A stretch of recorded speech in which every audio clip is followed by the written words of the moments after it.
विकास की अवधारणा। बाल विकास का तात्पर्य बालकों का एक अवस्था से दूसरी अवस्था में पदार्पण करना होता है तथा संपूर्ण आकृति या रूप में परिवर्तन ही विकास है।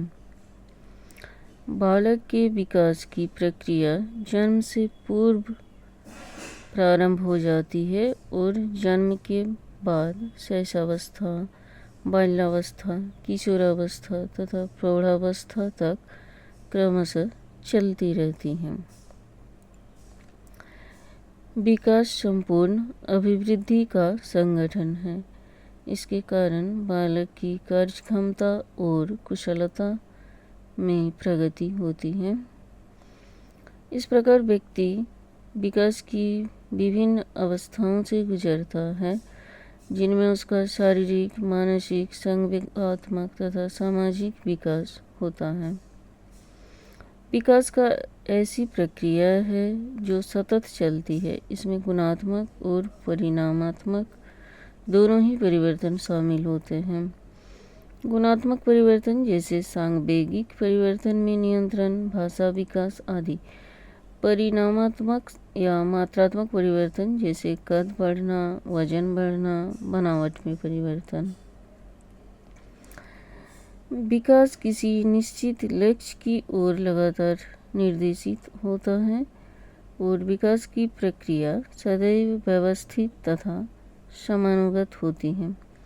अर्थात विकास में जो परिवर्तन होते हैं वो एक क्रम से होते हैं, जिसमें प्रत्येक नवीन परिवर्तन पूर्व परिवर्तन पर निर्भर होता है और इस प्रकार परिवर्तनों के संबंध या सामंजस्य बना रहता है।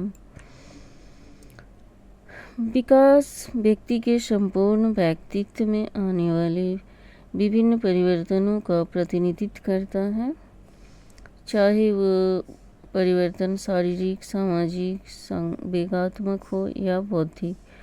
विकास गुणात्मक परिवर्तनों की ओर संकेत करता है। विकास एक जैव मनोवैज्ञानिक धारणा है।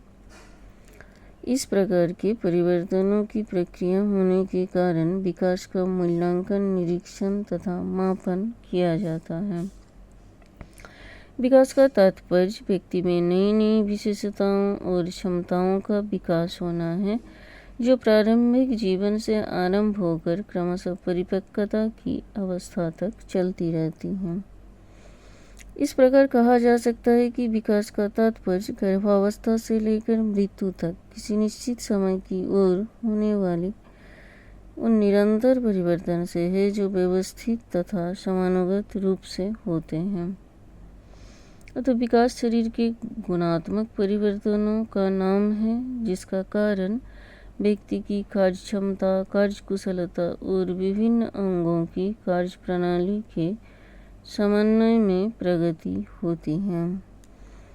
विकास एक निरंतर और ऊर्ध्वगामी प्रक्रिया है, जिसके द्वारा व्यक्ति शारीरिक और मानसिक परिपक्वता को प्राप्त करता है।